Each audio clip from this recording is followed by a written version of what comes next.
Allegedly inspired by H.G. Wells' 1905 story Empire of the Ants, but also apparently it was producer Paul Radin's attempt to appease a Paramount executive named Peter Part after claiming he had an ant movie in the works.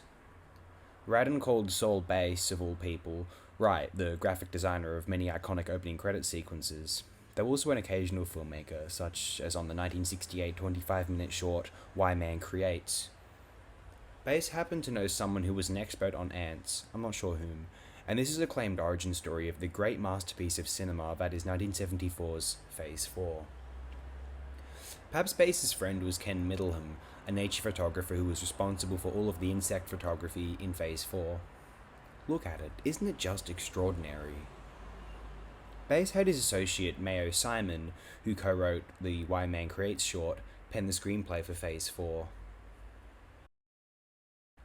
In Phase 4, several species of ants are undergoing an unprecedented rapid evolution, seemingly related to a recently observed cosmic phenomena.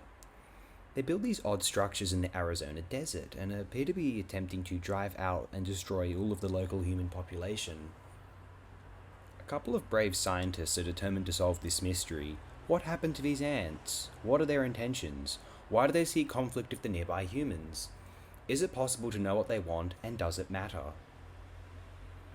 Let me say, I consider this a phenomenally interesting screenplay. The thematic ground explored within this storyline is incredible. It has such a potent, speculative imagination, especially if one takes into account the original ending that Bass had composed for the picture. Well, it isn't that the ending is different precisely, it is just that a visual prophetic sequence which illustrates what is actually happening during the film's closing moments, what exactly the revelation is, which our protagonist Telesco appears to learn from the reanimated Kendra.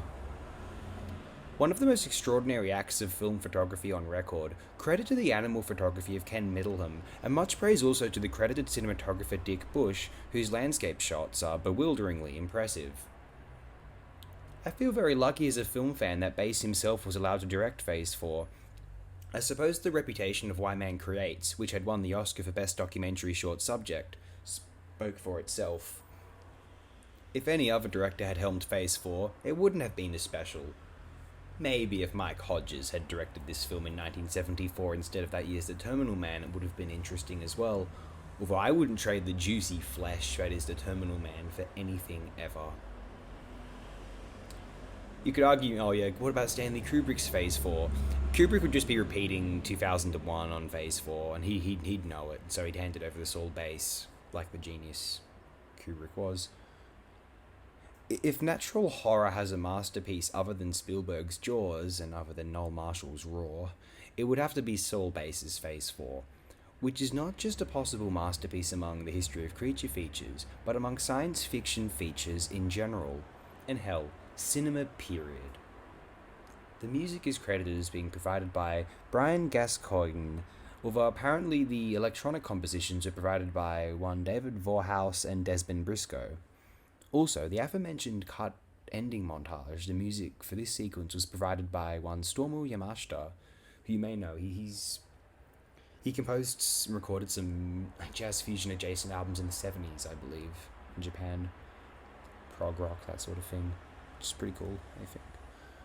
I was watching this film earlier, and I'll say I considered whether it was the best film discussed for FOTD thus far. I thought to myself, is this the greatest film of all time?